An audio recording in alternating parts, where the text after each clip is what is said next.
Hey guys, how's it going? So I wanted to do a video on how a young airman in the Air Force could become an officer if they wanted to.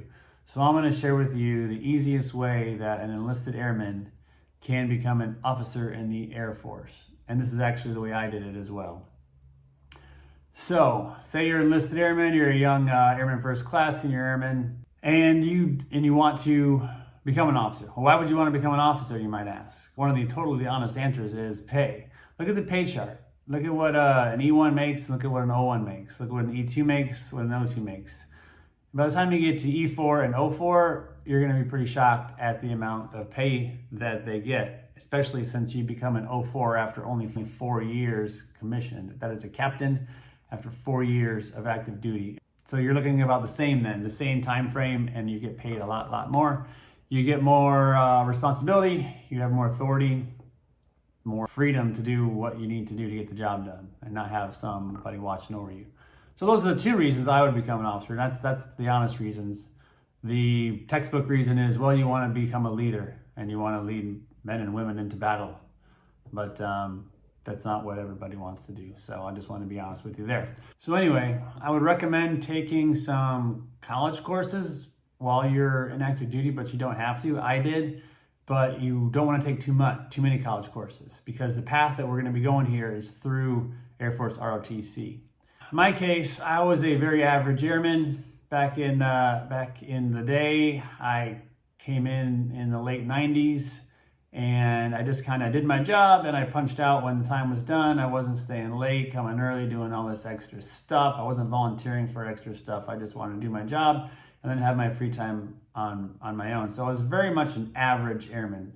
I wasn't getting senior airman below the zone or anything like that. I was just doing my job and getting my promotions as they came along. I only did 4 years in the Air Force, and then I got out and I joined ROTC at a college. So this is, like I said, it's pretty simple. This is the easiest way to do it.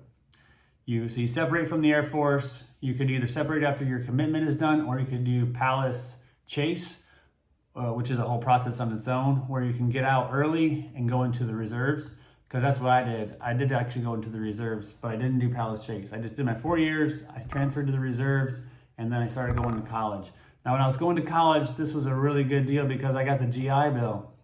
I was actually making more money in college with the GI Bill than I was making as a senior airman, which was kind of funny. I was getting some unemployment. I was getting the GI Bill, and I was going to college. And the unemployment plus the GI Bill that they gave me every month was more than I was making as a senior airman at the time. I had about 50 some credits, 54 credits maybe towards a degree. I went to college for 2.5 years. Now, luckily in my case, they had a program where you could do 2 years of ROTC. They don't have that currently. So you need to have at least 3 years or 4 years on your degree plan to go to ROTC, because that's how the program is. The program is designed for 4 years, but you can do 3 years where you're just doing the first year. You're going to double up on the first year courses and the second year courses and go to it that way.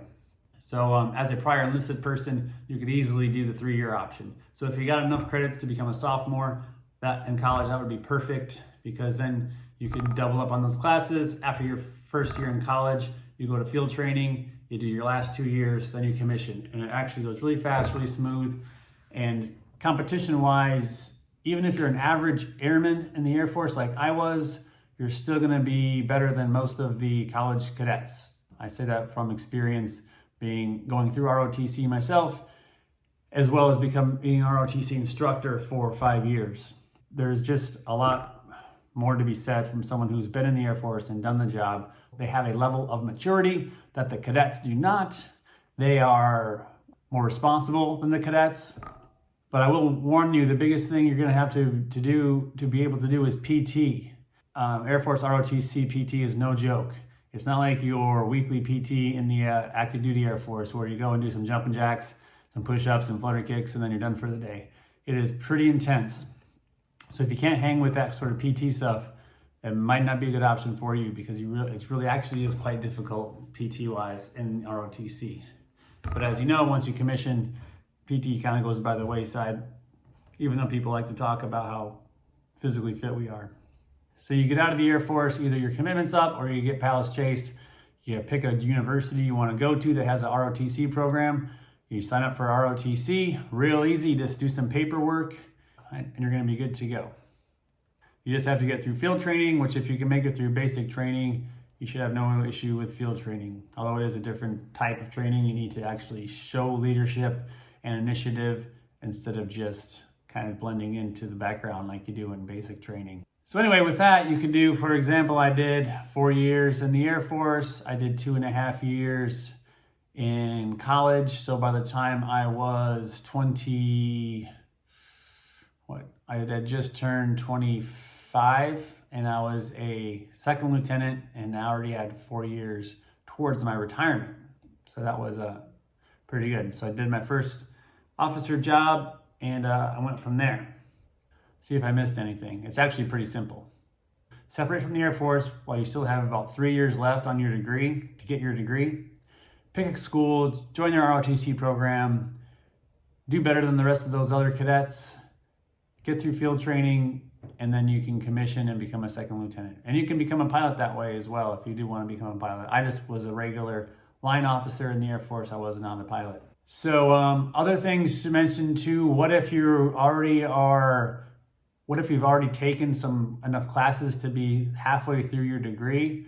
Well, you could still actually do this because the regulation allows for you to do 1 year of graduate study as well. So you could, for example, say you have 2 years left of your degree, you join ROTC, you do your first year, then you go to field training, then your second year, which is your last year before your degree, but they want you to do 2 years as a POC member, which is an upperclassman. So after you've graduated, got your degree, you'll do 1 more year, and that 1 more year could be graduate work. So you enroll in a graduate program there at the school, and you do master's type work. So you get a year into your master's right there, and then you go on active duty. So that is actually allowable as well. So your last 2 years, 1 year could be graduate study, 1 year can be finishing your bachelor's degree. All right, so anyway, I definitely recommend this to everyone. It wasn't very well used in my day. One more thing to address. You might think, well, why don't I just apply for OTS? Well, applying for OTS is much more difficult than the process I've said here. If you are the #1 airman in your unit or whatever, getting these quarterly awards, doing all this awesome stuff, maybe you got below the zone, yeah, sure, you could probably get into OTS.